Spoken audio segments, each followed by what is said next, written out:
Hi everybody, it's March 12th, 2026.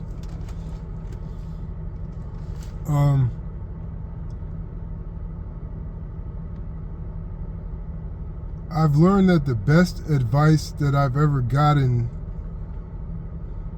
were the ones that transformed. And I guess you could call it transformative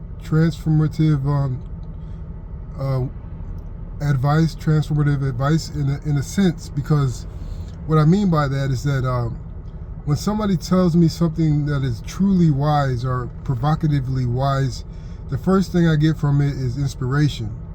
And then due to the process of living life, that inspiration kind of fades away and the advice doesn't take care of everything like it did once. But then when I revisit it, it's transformed along with me in my growth.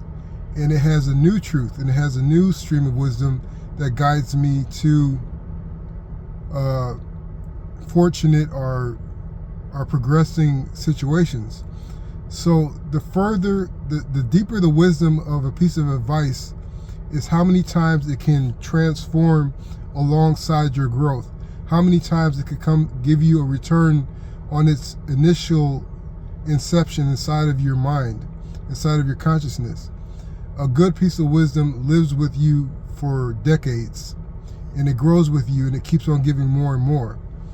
And sometimes the funny thing about life is sometimes the person that gives you this advice may not have seemed on your side at the time, or they may have not seemed that important, or they may have seemed you might have thought they were quote unquote dumber than you.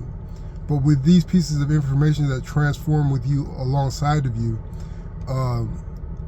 those are the pieces of wisdoms that truly make a difference and truly give you inspiration and the faith in God in life.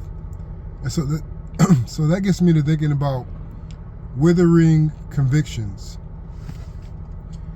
Once you get out on your own, you learn how important and how vital convictions are, because for one, your parents aren't there to tell you what to do anymore. So without convictions as an early adult, you are going to fall behind. You are going to leave yourself vulnerable if you don't have the conviction enough to make yourself get out of bed on time, to make yourself get to class on time, to get to work on time, to support yourself. So these are why convictions are vital.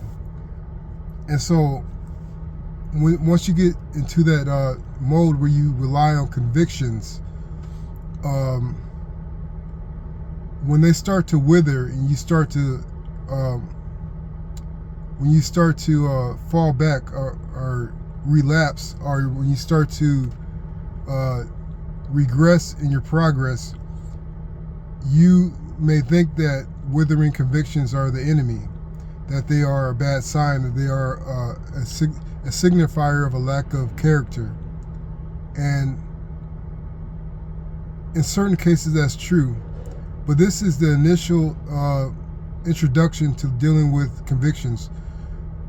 The first thing I can say is withering convictions are not necessarily a sign of a lack of character. It is a sign of oncoming changes in your consciousness, oncoming changes in your heart, oncoming needs that are growing without you noticing necessarily. So just because when you first get on your own and you start to stop caring about vital things, do not get too worried, because it just means that probably you are changing, or your life is changing in some capacity. And so naturally this brings me to, what does withering convictions actually mean, and how to respond to them. From going upon my experience,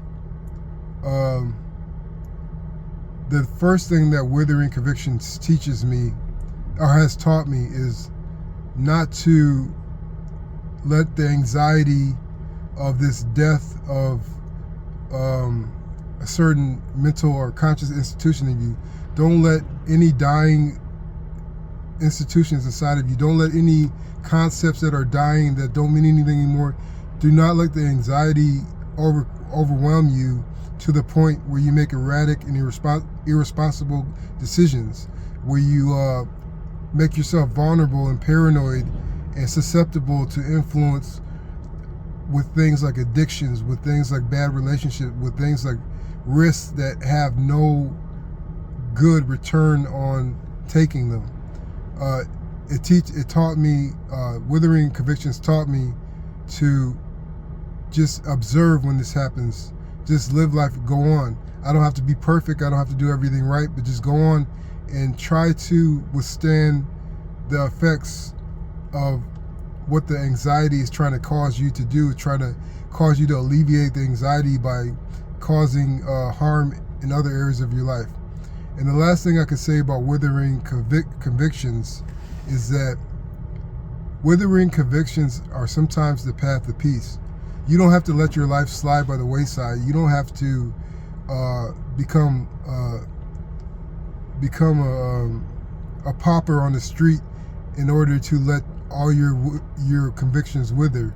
But Withering Convictions in the end is peace.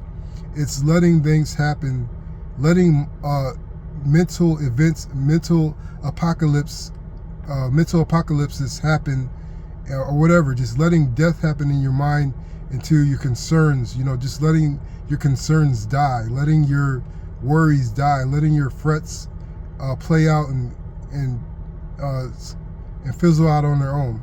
When you let these concerns and these worries and these anxieties die inside of you, you invite peace and you handle things with more confidence. You handle things with more accuracy, and you are calm while you're handling. You're not stressing yourself out. And when you can play through your life like this, you start to gain wisdom by the footstep. You start to see things as they are. You start to see pathways opening and potential in areas that were closed off to you because your eyes were squinted because you were flinching from anxiety. So I hope this helps. Thanks.